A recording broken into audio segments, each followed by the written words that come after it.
아, 먼저 말씀을 시작하면서 히브리서 11장 32절을 보면서 시작을 해볼까요?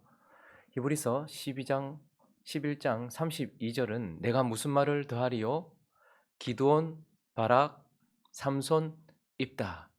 하나님께서 사사시대라는 무대 속에서, 히브리서에서는 사사시대라는 무대 속에서 하나님이 기억하시는 매우 위대한 믿음의 사람들을 기록하시는데 네 명이 언급되고 있습니다. 첫 무대를 기드온이라는 큰 용사가, 그리고 바락, 그리고 삼손, 그리고 지금 마지막 무대를 장식하고 있는 사람이 사사시대의 무대라는 곳에서 입다라는 사람이고, 우리는 지금 이 입다라는 위대한 믿음의 사람을 살펴보고 있습니다. 입다가 이 위대한 믿음의 사람인 이유가 무엇입니까? 우리가 살펴보고 있는 것처럼 입다는 우리가 하나님을 어떻게 대우하는지를 꼬집어 보여주는 사람이기 때문에 그렇습니다. 또 한편 하나님이 우리에게 어떻게 대우를 받고 싶어 하시는지, 하나님은 우리에게 무엇이 되고 싶어 하시는지 하나님의 마음을 비춰주는 사람이기 때문에 그렇습니다. 그리고 그가 위대한 믿음의 사람인 이유는 우리가 어제 살펴보았던 것처럼 입다라는 사사는 그의 입술로 잊혀졌던 여호와, 잊혀졌던 그 여호와, 그리고 유일한 사사이신 여호와, 그 여호와를 입술로 드러내고 있고, 무엇보다도 우리는 입다의 삶을 통해서 예수 그리스도를 보고 있죠. 그래서 입다가 위대한 믿음의 사람인 이유는 그가 예수 그리스도를 드러내고 있기 때문입니다. 계속되어지는 오늘 본문 말씀을 통하여서 그가 위대한 믿음의 사람인 이유를 또다시 몇 가지 찾아보려고 하는데, 오늘 본문을 통하여서 두 가지를 살펴보려고 합니다. 그 첫 번째는 그가 사람의 큰 희생을 보여주기 때문에 그렇다라는 것입니다. 왜 그가 위대한 믿음의 사람인가? 사람의 큰 희생을 보여주고 있습니다. 오늘 본문은요, 참 이해하기 난해한 부분들이 많이 있고, 그래서 우리가 하나님께서 우리에게 말씀하시려는 그 논지에서 벗어나게 만드는, 우리의 시선을 빼앗는 여러 가지 요소들이 있습니다. 그래서 하나님이 지금 이 이야기를 하고 싶은데 우리는 다른 데 시선을 빼앗길 만한 요소들이 있는데, 그 첫 번째는 그의 서원 때문입니다.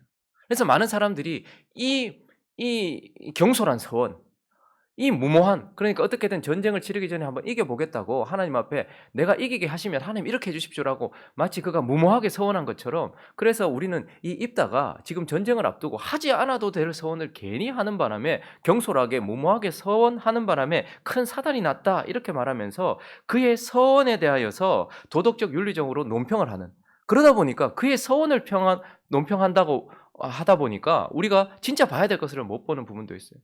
그리고 또 하나, 오늘 본문에서 우리의 시선을 빼앗는 것이 있는데, 그것은 뭐냐면 진짜 그 딸을 번제물로 드렸는가 하는 겁니다.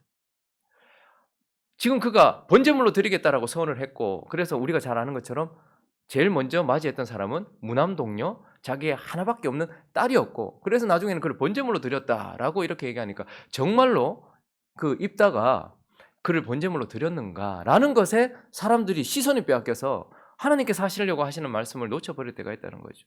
여기에 대해서 크게 두 가지가 있습니다. 정말로 그가 그 당시 이방 풍습에 따라서 자기의 자식을 번제로 드렸다라고 해석하는 해석이 있고, 저는 이전에 그렇게 해석을 했었습니다.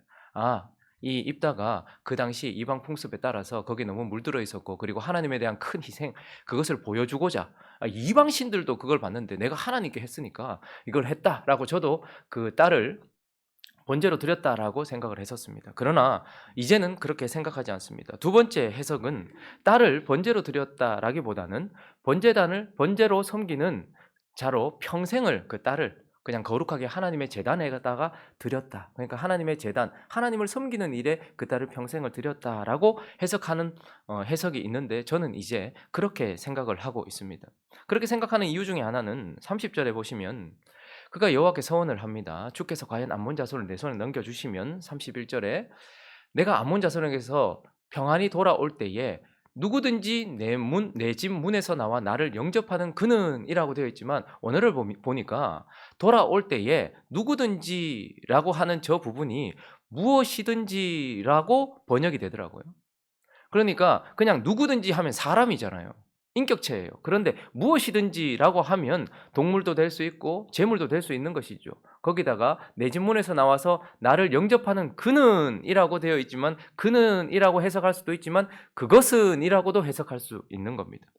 그리고 또 하나 중요한 것은 하나님께서는 신명기 12장에 어떻게 하십니까? 인신제사, 특별히 사람을 신에게 바치는 제사를 금지하고 있습니다. 그리고 이 입다는 그것에 대하여 잘 알고 있었을 것입니다. 우리가 이 입다를 보면서 그냥 잡류들과 함께하는 보통 사람이 아니라는 것을 우리는 좀 알게 되죠.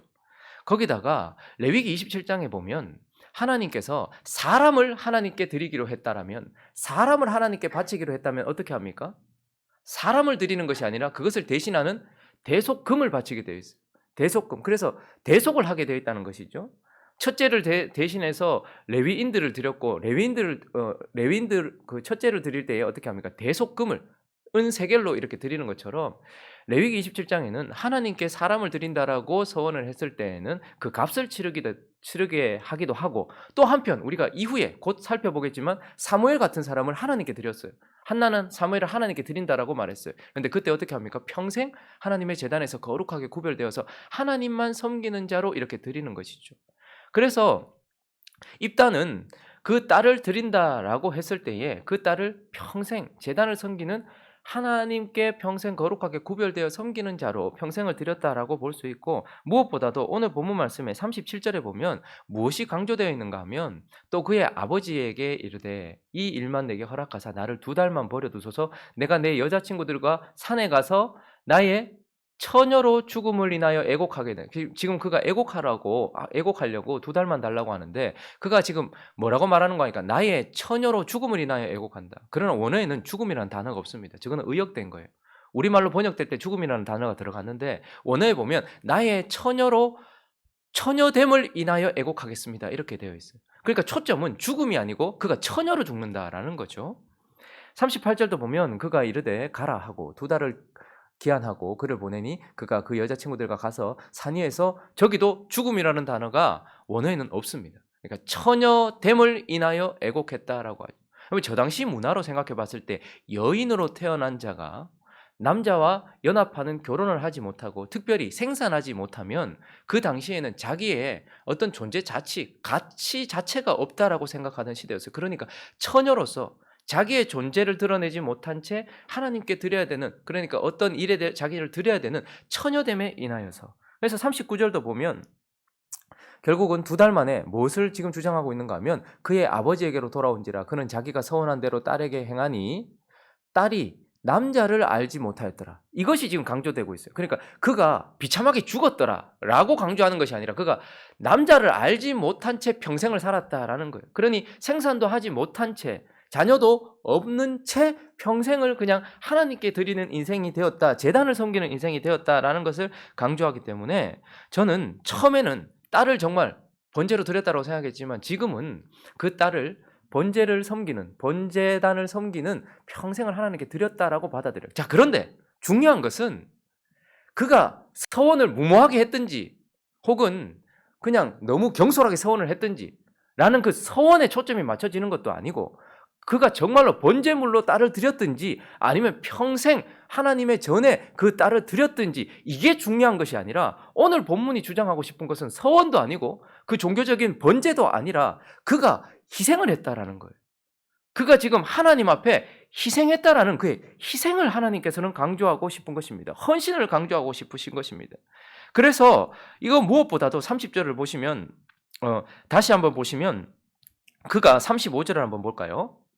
입다가 이를 보고 자기 옷을 찢으며, 그러니까 자기가 서원을 했잖아요. 전쟁 전에 서원을 했어요. 그리고 그 서원한 대로 하나님이 은혜를 주셔서 승리했단 말이죠. 그런데 와보니까 자기 옷을 찢으며 이르되 어찌할꼬, 내 딸이 먼저 나온 거예요. 내 딸이여, 너는 나를 참담하게 하는 자요, 너는 나를 괴롭게 하는 자 중에 하나로다. 내가 여호와를 향하여 입을 열었으니 뭐 어떻게 해요?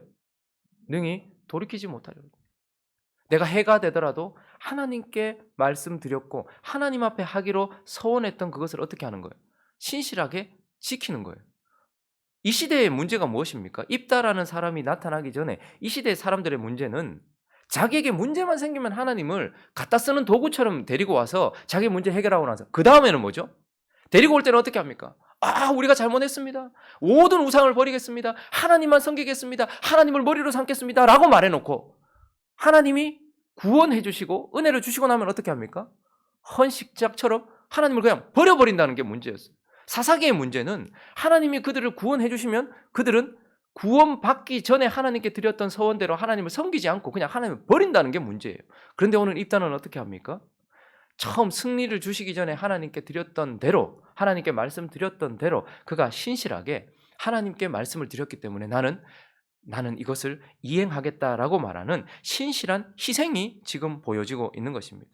그리고 또한 이 희생은 39절을 다시 보시면요, 2달 만에 그의 아버지에게로, 차라리 저는 입다였다면 딸이 2달 말미를 달라고 했을 때 그래 가라 라고 하고 속으로 오지 마라 라고 생각했을 것 같아요. 평생 오지 마라 라고 생각했을 것 같아요. 그런데 아버지에게로 돌아온 거예요. 그는 자기가 서원한 대로 어떻게 했다는 거예요? 딸에게 행했다라고 말하고 있어요. 그러니 지금 입다의 희생은 자기보다, 자기가 가장 소중하게 생각하는 딸보다 하나님을 더 소중하게 생각하고 하나님을 더 사랑하는 마음으로 희생하고 있다라는 것을 보게 되는 것입니다. 우리는 대부분 보면 하나님을 희생시키고 하나님이 주신 것을 희생시키지 우리가 소중하게 생각해서 희생하지 않아요. 조금 여유를 줘보십시오.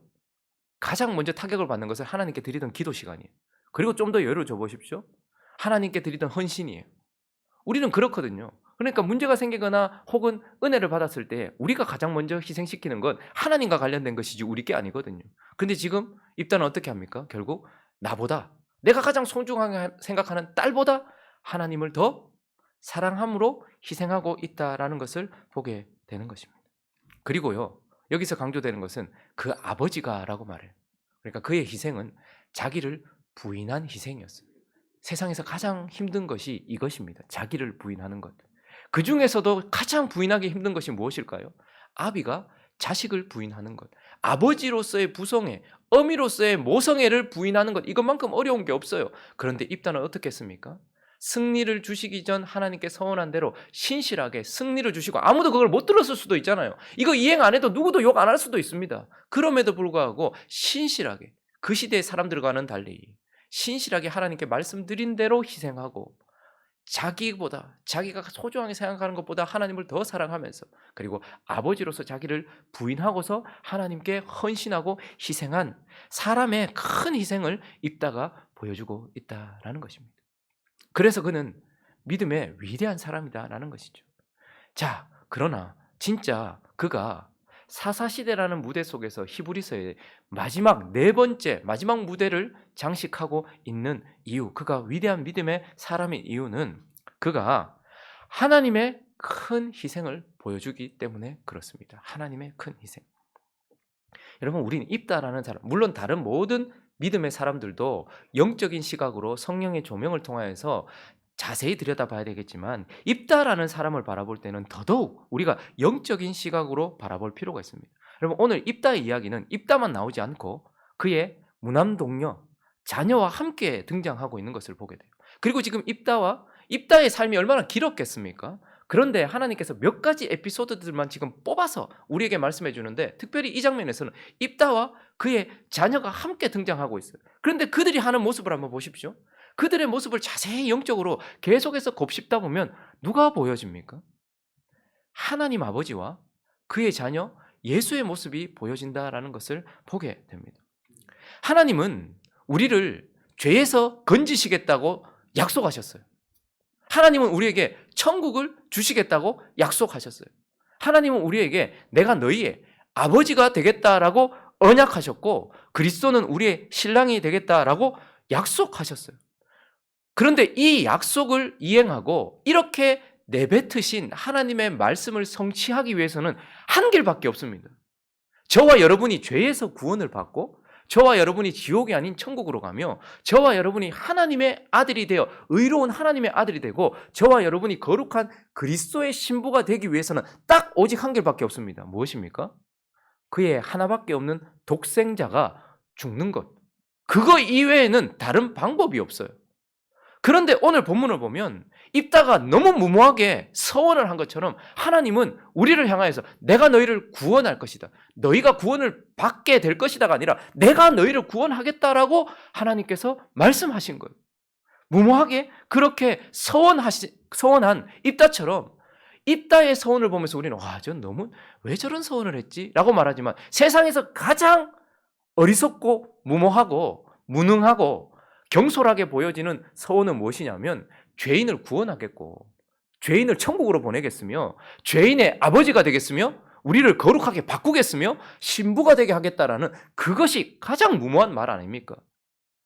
그것을 위해서는 오직 한 길밖에 없는데 하나님이 인간이 되셔야 되고 생명이 죽음이 되셔야 되고 그분이 저주가 되셔야 되고 그분이 죽어야 되는 그러한 일 그것밖에 없는데 어떻게 하셨습니까? 39절을 보시면 오늘 이 입다의 모습을 통해서 우리는 입다라는 아버지가 아니라 입다보다 더 무모한 우리 아버지를 보게 되는 거예요. 2달 만에 그의 아버지에게로 돌아온지라 그는 자기가 서원한 대로 어떻게 했대요? 자녀에게 행했다라고 말하고 있습니다. 여러분 십자가가 진짜 역사적인 사실이라는 것이 이것이 얼마나 무모한 행동인지 그리고 얼마나 큰 희생인지를 우리는 알아야 됩니다. 아버지는 자기보다 더 소중한 눈에 넣어도 아프지 않을 무남동녀 그 딸을 자기가 서원한 대로 내어줬단 말입니다. 그런데 하나님 아버지는 어떻게 하셨습니까? 우리를 위하여서 실제로 자기 아들이 십자가에 죽는 그 자리에 그대로 아들을 내어주고 그대로 행하셨다라는 것을 우리는 보게 되는 것입니다. 그러니 입다의 희생 속에서 우리는 하나님 아버지의 큰 희생을 다시 한번 보게 되는 거예요. 그런데 이 구절에서 중요한 것은 35절입니다. 그 아버지가 희생을 하되 그 희생 속에는 뭐가 보여집니까? 입다가 이를 보고 자기 옷을 찢으며 어찌할꼬 내 딸이여 너는 나를 참담하게 하는 자고 너는 나를 괴롭게 하는 중에 하나다 라고 말했어요. 그 아버지가 큰 희생을 하는데 그 희생에는 그냥 무미건조하게 아무 감정 없이 한 것이 아니라 찢어지는 슬픔 속에서 지금 그 희생을 했다는 거예요. 그러니 지금 입다의 모습 속에서 우리는 아버지의 큰 희생뿐만 아니라 거기에 애곡이 있었다라는 거예요. 애통이 있었다라는 거예요. 그러한 아픈 아버지의 희생 속에는 큰 슬픔과 가슴이 찢어지는 고통이 있었고 그러한 희생을 아버지가 했다라는 것을 우리에게 보여주고 이 입다라는 아버지의 희생 속에서 하나님 아버지가 그런 식으로 우리를 위해서 우리를 구원했다라는 거예요. 이걸 보여주고 있는 것입니다. 거기다가 오늘 이 딸을 한번 보십시오. 36절을 한번 보십시오. 딸이 그에게 이르되 나의 아버지여 아버지께서 여호와를 향하여 입을 여셨으니 아버지의 입에서 낸 말씀대로 내게 행하소서. 여러분 이렇게 말하는 자녀 가슴이 얼마나 아팠을까요? 내가 지금 12군단 더 되는 영을 보내 천사들을 불러서 여기를 벗어날 수 없느냐? 그렇게 되면 내 아버지께서 기록하신 성경의 말씀은 어떻게 되겠느냐? 라고 말하며 아버지 될 수만 있으면 할 수만 있으시거든 이 잔을 내게서 옮겨주십시오. 차라리 그렇게 때를 썼으면 아버지의 마음이 덜 아플 텐데 그러나 나의 원대로 하지 마옵시고 아버지의 뜻대로 하십시오 라고 자기 자신을 내어주고 있는 그 자녀의 큰 희생이 보이십니까? 저 희생에도 자기를 부인하는 거예요. 여자로서. 그리고 생산하지 못하고 평생을 그냥 생산하기 위하여서 생산이라는 큰 축복을 위하여서 존재하는 여인이 그 생산을 포기한 채 자기를 부인한 채 예수는 하나님의 아들이시지만 인간이 되시려고 자기를 부인하셨어요. 생명이신 그분이 죽음이 되시고 축복이신 그분이 저주가 되시고 그렇게 자기 자신을 부인하시면서도 그렇게 큰 희생을 하셔야 되면서도 아버지 뜻대로 나를 드리겠습니다 라고 말했던 그 희생. 그러나 여기에도 강조되는 것이 37절을 보십시오. 그런데 아버지 이 일만 내게 허락해 주십시오라고 말하면서 내가 나의 처녀로 됨을 인하여서 애곡하겠나이다. 그러니까 그 자녀도 그냥 자기 자신을 에이 뭐 줄게요 이게 아니라 너무 슬펐다는 거, 너무 고통스러웠다는 거. 2달이나 애곡해야 될 만큼 그렇게 마음을 다져야 될 만큼 여러분 예수님께서 십자가를 앞에 두시고 뭐라고 말씀하셨습니까? 내 혼이 죽을 지경이다 민망하니 이렇게 표현해 정말 죽겠다 너무너무 힘들어 죽겠다 너무너무 힘들다. 겟세마네에서도 땀이 피가 되기까지 그분이 기도하셨던 이유는 큰 슬픔. 그래서 히브리서는 그가 아들이라도 눈물로 그렇게 자기 자신을 드렸다라고 말하고 있어요. 38절도 보시면 그가 이르되 가라 하고 2달을 기한하고 그를 보내니 그가 여자 친구들과 가서 산 위에서 처녀로 죽음을 인하여 어떻게 했대요? 애곡했대요. 그만큼 힘들었다는 거예요. 아팠다라는 것이죠. 그래서 입다와 그의 자녀, 그 딸을 통하여서 우리는 우리를 위하여 희생하신 그 하나님 아버지의 큰 희생과 그리고 그 자녀 되시는 예수 그리스도의 큰 희생, 그것을 우리는 보게 되고 그 희생이 얼마나 고통스러웠는지를 우리는 봐야 된다는 거예요. 지금 이스라엘 백성들은 구원을 받았어요. 승리했기 때문에 찬양하고 기뻐하고 있어요. 그런데 그 와중에 기뻐할 수 없고 눈물을 흘리는 딱 두 존재, 아버지와 그 자녀. 저와 여러분은 구원을 받았어요. 그리고 죄로부터 사망으로부터 승리했어요. 우리는 천국을 얻었어요. 우리가 막 찬양하고 기뻐하면서 날뛰는 그 순간, 그런데 그때 하나님 아버지와 그의 자녀 예수 그리스도는 고통 가운데 신음하고 계셨고 찢어지는 마음으로 희생을 하고 계셨다라는 것을 우리는 보게 되는 것입니다. 입다가 왜 위대한 믿음의 사람인가? 그것은 바로 그가 하나님의 큰 희생, 가슴 찢어지던 우리를 위하여 하신 그 큰 희생, 우리에게는 승리를 주고 구원을 줬지만 그 구원과 승리의 그 순간에 찢어지는 가슴을 안고 눈물을 흘리며 애곡해야 했던 그 아버지와 그 자녀를 보여주고 있기 때문에 그렇다라는 것입니다. 말씀을 정리하겠습니다. 한번 입다를 통해서 하나님은 야, 너네는 내가 구원하기 전에는 이렇게도 하겠다 저렇게도 하겠다 막 무모할 정도로 정말 막 경솔하게 아유 하나님 내가 구원만 해주시면 이번 사업만 잘 되게 해주시면 내가 뭐 하나님께 11조를 이만큼 하고 막 헌금도 이만큼 하고 헌신도 이만큼 하고 너가 맨날 나한테 내가 은혜 주기 전에는 이렇게 말했다가 은혜 주고 구원받고 나면 나를 싹 버리는 너 그러니까 입다처럼 희생해. 지금 하나님 우리에게 그런 말씀을 하고 싶은 것이 아닙니다. 내가 너희를 위해 역사했으니 너희 나 헌신작처럼 버리지 말고 너희도 나를 위해서 너희 입으로 말했던 것처럼 희생하고 헌신하고 그렇게 해, 이 말을 하고 싶은 것이 아니라 내가 너희를 위하여 너희를 구원하고 너희의 아버지가 되고 너희의 신랑이 되기 위하여 내가 어떤 희생을 했는지 좀 봐라. 너희가 구원받은 것은 너희에게는 거저지만 내게는 눈물 나고 가슴 찢어지는 큰 희생이었다. 내가 너희의 신랑이 되고 이제 너희의 머리가 되는 것은 너희에게는 축복이고 기쁨일지 몰라도 내게는 가슴 찢어지고 수많은 다짐을 해야 했던 큰 희생이었다. 그러니 제발 나를 쉽게 버리고 너희 마음대로 살아가는 너희여, 너희에게 희생을 요구하는 자가 아니라 너희를 위해 희생한 나를 좀 봐라 라고 입다를 통해서 말씀하시고 오늘 본문 마지막 40절은 그래서 이렇게 마무리되고 있습니다. 이스라엘 딸들이 하나님의 자녀들을 표현하는 거죠. 이스라엘의 딸들이 해마다 가서 길앗 사람 입다의 딸을 위하여 나흘씩 애곡하였더라. 저기 애곡하였다라고 번역되었지만 그들을 기억하였더라 이렇게 말할 수 있습니다. 그러면 저와 여러분도 이스라엘의 딸들입니다. 그러니 그들이 기뻐하고 구원받고 승리하던 그 순간에 큰 희생을 치루었던 아버지 입다와 그의 자녀 그 딸을 기억했던 것처럼 우리도 이스라엘의 딸들입니다. 그러니 우리가 승리를 얻었고 구원을 얻었으니 우리도 날마다 해마다 저 이스라엘의 딸들처럼 우리를 위하여 희생하신 아버지와 우리를 위하여 희생하시고 큰 희생을 하신 그의 자녀 예수 그리스도를 기억하고 그 희생을 기념하는 저와 여러분이 되어야 되지 않겠습니까? 입다와 그의 딸을 통하여서 하나님과 예수를 바라보면서 그를 기념하는 삶을 살아가는 저와 여러분 되시기를 예수 그리스도 이름으로 축원합니다.